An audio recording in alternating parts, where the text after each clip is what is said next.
The rain hadn't stopped for 3 days. On the outskirts of Willow Creek, Massachusetts, the town's crooked streets were drowned in fog. Street lamps glowed faintly against the mist, but their light could not pierce through the dense veil that hung over the town. For most, the fog was simply weather, unpleasant but nothing more. For Ethan Miller, however, it was a sign. He sat hunched at his desk in a cramped Boston apartment, flipping through a set of yellowed files he had stolen years ago. They were labeled in faded type, Blackthorn State Hospital Patient Records. The asylum had been shut down in the late 1970s after a series of unexplained deaths, patient disappearances, and whispers of illegal experiments. For decades it rotted on a hill outside Willow Creek, its windows bricked, its corridors silent. No one was supposed to enter, yet stories persisted of lights moving in the night, of voices carried on the wind. Ethan had grown up hearing those stories. But he also had another reason to care. His mother had been one of Blackthorn's last patients. She disappeared when he was 8. The official report claimed she was transferred before the asylum closed, but no hospital had records of her ever arriving. Now, 30 years later, Ethan finally had something concrete. An anonymous email. It read only, "If you want answers about your mother, come to Blackthorn. Midnight. Tomorrow." No sender. No signature. Just a time, a place. When Ethan arrived at Willow Creek the following night, he wasn't alone. 3 other figures waited near the rusting iron gates of Blackthorn. Lena Carter, a thrill-seeking urban explorer who ran a small but loyal YouTube channel dedicated to abandoned places. She carried a heavy-duty flashlight and a camera strapped to her chest. Marcus Hale, a former police officer turned private investigator, whose younger brother had once worked maintenance at Blackthorn before vanishing in 1976. Chloe Reyes, a graduate student in parapsychology at MIT, who claimed to be researching psychic residue in old institutions. They all had their reasons, but none fully trusted the others. The asylum loomed before them, a hulking, 6-story mass of cracked stone and broken windows, its sign barely visible. Blackthorn State Hospital. The gates groaned as Marcus forced them open. "Last chance to turn back," he muttered. No one moved. The 4 entered. The asylum smelled of mildew and rot. The reception hall stretched like a cavern, its walls covered in peeling green paint. Rusted wheelchairs lay overturned, and a broken gurney sat beneath a dangling light fixture. Lena clicked on her camera. "Welcome to the infamous Blackthorn Hospital," she whispered theatrically, though her voice quivered. As they moved deeper inside, Ethan's skin prickled. It felt colder here than outside, though the air was stale. He thought he heard shuffling in the distance, but when he turned, there was nothing, just shadows crawling up the walls. Then Chloe froze. "Do you hear that?" she whispered. At first, there was only silence. Then, very faint, came the sound of a child humming. It echoed through the corridor, though the building should have been empty. Marcus raised his flashlight toward the sound. The beam fell across an old doorway. Above it, in flaking letters, Ward C, long-term patients. The humming stopped. Inside Ward C, the stench was worse. Mold coated the ceiling. Rows of rusted metal beds lined the walls, some with restraints still dangling. Ethan's eyes darted toward a nurse's station. The drawers were intact. With trembling hands, he yanked one open. Inside were dozens of patient files. Names, dates of birth, treatment notes. Some had red stamps. Deceased. Others transferred. And then he saw it. Patient Miller, Sarah. Status. Transferred. 1976. Notes. Subject showing unusual response to sensory deprivation therapy. Recommend continuation at Facility B. But there was no Facility B. None that existed on record. Ethan's pulse quickened. She was here. My mother. She was here. Marcus leaned closer. This isn't normal. Look at this. He held up another file. The last page had been torn out, leaving only jagged edges. Dozens of the files were the same. Someone had deliberately erased the final records. Suddenly, Lena's camera flickered. The battery, fully charged when she left, was already dead. And then, From the dark hallway behind them came the sound of a door slamming shut. As they pressed deeper, the asylum seemed to twist around them. Hallways led to dead ends. Rooms appeared where none should have been. Chloe whispered, "This building, it's shifting, like it doesn't want us to leave." Ethan scoffed nervously. Buildings don't change shape. But then they all saw it. A door they had passed minutes earlier was now gone, replaced with a wall of crumbling plaster. They turned back, trying another corridor, and came upon Ward F. A section burned black by fire. The ceiling beams sagged, charred and skeletal. On the walls were words scrawled in ash. "We never left." Marcus cursed. "This is wrong. All of it." A whisper rose from the burned rooms. Not one voice, hundreds. Patients screaming, weeping, begging. And in the ash, footprints appeared. Bare feet moving toward them. But no one was there. At midnight, the asylum woke. Doors banged open. Lights flickered to life, though the building had no power. The temperature plummeted until their breath hung in the air. And then they saw it. At the end of the hall, a tall, gaunt figure stood. Its face was obscured by bandages, its body in a tattered patient gown. In its hand it held a surgical drill, rusted but wet with something dark. It did not walk. It glided, jerking in impossible angles as if pulled by invisible strings. Chloe clutched Ethan's arm. That's not human." The figure lifted its head. Though its eyes were hidden, they all felt it staring. Then it whispered, in a voice like dry leaves, "Back to your rooms." The hallway lights exploded. They fled, but the asylum would not let them go. Every hallway curved back into itself. Doors that should have led to stairwells opened onto padded cells. Lena's screams echoed as her flashlight beam caught shapes in the dark. Patients with hollow eyes, their mouths stitched shut, writhing inside broken wheelchairs. Chloe fell to her knees. This isn't just a haunting, it's a feeding ground. The asylum isn't abandoned. It's alive. Marcus fired his revolver at the bandaged figure when it appeared again, but the bullets passed through as if it were smoke. The figure already desperate, Ethan and the two remaining women forced open a heavy iron door. Stairs spiraled downward into the asylum's basement. The air grew damp. Pipes dripped rust. And then they saw it, a chamber filled with tanks, each containing a suspended body. Patients floating in yellow fluid, their eyes open, mouths moving silently. On the wall, scratched deep into the concrete, were the words, "Facility B." Chloe gasped. They never transferred anyone. They kept them here. Ethan stumbled forward. "My mother. She might still be here." But as he pressed closer to one of the tanks, the patient inside slowly turned its head. His face was Sarah Miller, Ethan's mother, but her eyes were black voids. Her lips moved, releasing a stream of bubbles that formed words in the water. "Join us." The tanks began to crack. The basement shook. The tanks burst one by one, spilling water and corpses onto the floor. But the bodies didn't collapse. They rose, twitching, reaching with bone-white hands. Lena screamed as one latched onto her arm, dragging her beneath the water pooling on the floor. Her last breath bubbled away. Ethan and Chloe fled up the stairs, pursued by the shambling dead. The asylum moaned, walls splitting, doors slamming shut behind them. Chloe shouted, "It's not the patients. It's the asylum itself. It feeds on suffering. It's keeping them alive." The bandaged figure appeared again, blocking the exit. Ethan shoved Chloe aside. "Go! Run!" He faced the figure. For the first time, he realized its bandages were medical charts, names, diagnoses, numbers. Among them, Sarah Miller. The figure raised its drill. Ethan didn't move. The last thing he heard was his mother's voice, whispering from the dark, "You were always meant to return."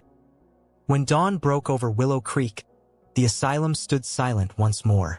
Chloe staggered out through the front gates alone, her eyes blank, her hair matted with blood. She had escaped, but something in her expression suggested she had not truly left. Local police found her wandering the road, incoherent, repeating only one phrase. They never left. We never left. The asylum remains sealed today. But sometimes, on foggy nights, passers-by claim they hear humming drifting down from the hill, the soft, broken lullabies of children who were never released. And if you step too close, you might see a figure in bandages watching from the window, waiting for new patients. Because Blackthorn's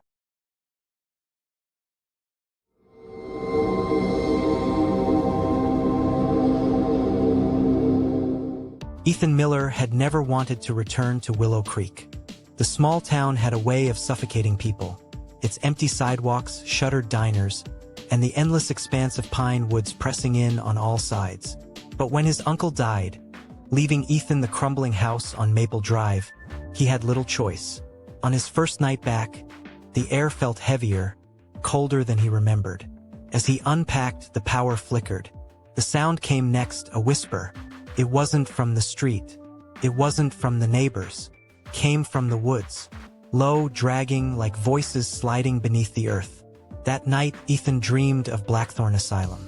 The abandoned psychiatric hospital sat just beyond the treeline, a massive ruin of brick and shattered windows.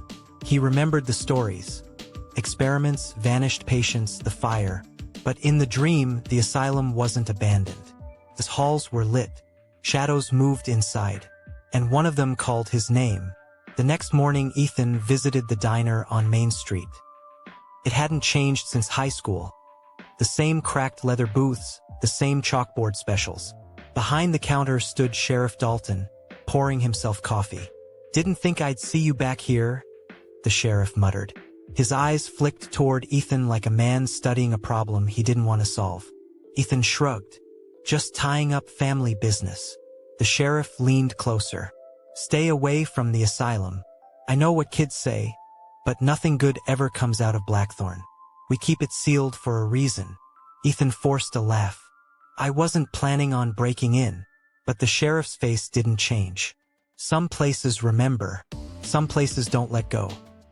That afternoon, Ethan ran into Marcus, an old classmate. Marcus looked older than his years, his hair thinning, his hands jittering like he couldn't stop shaking. "You hear it yet?" Marcus asked. "Hear what?" "The humming. Comes from Blackthorn at night. I live close. Thought I was crazy, but it doesn't stop. Like machines still running." Ethan frowned. "The place burned down." Marcus leaned in. His voice dropped to a whisper. "Not all of it." Before Ethan could press, Marcus grabbed his arm. His eyes were wide, desperate. "Don't go near it, Ethan. Once it calls your name, you're already inside." That night, Ethan couldn't resist. The woods behind his uncle's property led straight to the asylum's edge. Moonlight cast the ruins in silver. The brick walls stood like jagged teeth against the sky. Through a broken window, he saw movement, a shadow shifting in the hallway. He told himself it was just trespassers, teenagers, vandals. But when he drew closer, he heard it. The hum. Low, mechanical, steady, pulsing through the air like a heartbeat. Inside, the asylum was worse than he imagined. Rusted gurneys lined the walls. Faded charts still clung to corkboards. The smell of mildew and ash clung to everything. And then came the voice. Soft, female. "Ethan." She stood at the end of the corridor, her dress pale as bone. Her hair hung damp across her shoulders. Ethan's flashlight flickered. "Who's there?" The girl tilted her head. Her lips never moved, but her voice filled the hall. "You shouldn't have come back." The light blinked out. The hum roared louder, rattling the walls. When the beam snapped back on, the hallway was empty. But something wet dripped onto Ethan's hand. He looked up. Scrawled across the ceiling in what looked like blood were 3 words. Back at his uncle's house, Ethan couldn't sleep. The whispers from the asylum still rang in his ears. While searching the attic for a working lamp, he stumbled upon a trunk. Inside, under yellowed newspapers and moth-eaten blankets, lay a leather-bound journal. It belonged to Dr. Harold Vance, the last director of Blackthorn Asylum. The entries began mundane, patient notes, schedules, but soon spiraled into madness. They respond to the frequencies. Not sound, Not music, but something deeper. The resonance opens doors. It feeds them. Ethan slammed the journal shut. His uncle had kept this hidden. Why? Over the next few days, strange news spread in town. A hunter disappeared near the old quarry. A teenager never came home from a late-night party. When Ethan overheard locals whispering, one word stood out: Blackthorn. Sheriff Dalton cornered Ethan at the gas station. "Stay the hell away from that place. You don't understand what it does." Ethan asked, "What's happening to people?" The sheriff's jaw clenched. His hand tightened on his belt. "It doesn't just take them, keeps them." Ethan returned to the asylum, this time with the journal. He followed Dr. Vance's notes deeper into the ruins. The air grew colder the further he went. The humming grew louder. He found the staircase in the east wing, half collapsed but still intact. It led to the basement. Down there, the walls sweated moisture. Chains hung from hooks. Rusted surgical tools lay scattered across the floor. And then he saw it, a sealed door. The metal was scorched black, as if from fire. Scratched into the surface were dozens of names. His own was the last one. Ethan confronted Marcus the next morning. "Why is my name on that door?" Ethan demanded. Marcus wouldn't meet his eyes. He just muttered, "Because it knows you. It's always known you." "Marcus, what aren't you telling me?" Marcus finally broke. "I was inside, Ethan. When I was a kid, I saw them, the patients, but they weren't patients anymore. They were hollow, like their bodies were shells, filled with something else." He grabbed Ethan's shoulders. "Once you see the door, it's too late. It's already opening for you." That night, Ethan dreamed again. He stood in a room with no doors, no windows. Just endless shadows pressed against the walls, writhing, whispering. A figure emerged. A man in a doctor's coat, his face half-burned, his eyes glowing like coals. "Dr. Vance, you'll finish what I began," the doctor said. His voice echoed from everywhere at once. "The asylum isn't a place, Ethan. It's a vessel. And it's hungry again." When Ethan woke, his bedsheets were damp with soil. His shoes were muddy.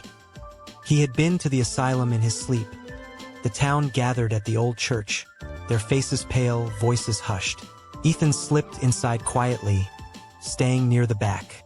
On the stage stood Pastor Raymond, Sheriff Dalton, and Marcus's father.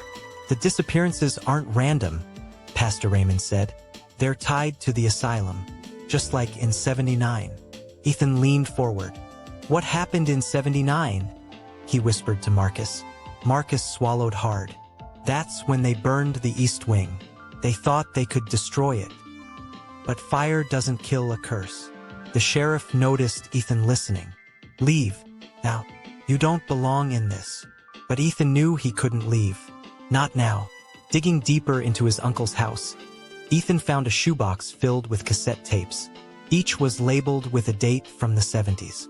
He played one. Static filled the room. Then faint voices emerged.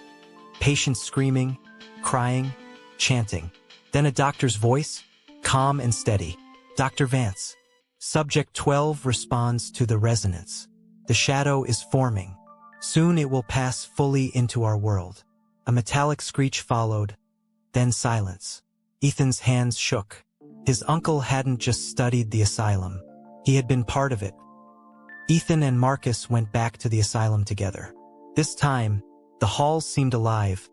Walls pulsed faintly, like veins carrying blood. They heard faint footsteps ahead. A girl stood at the end of the corridor, wearing a hospital gown. Her skin was gray, her eyes hollow. She whispered, "You shouldn't be here." Marcus froze. That's Claire. She went missing last summer." Before Ethan could move, Claire's face split into a wide, unnatural grin. Her jaw cracked open too far, and a voice poured out that wasn't hers. "Open the door." Following the journal's directions, Ethan discovered a hidden passage beneath the basement.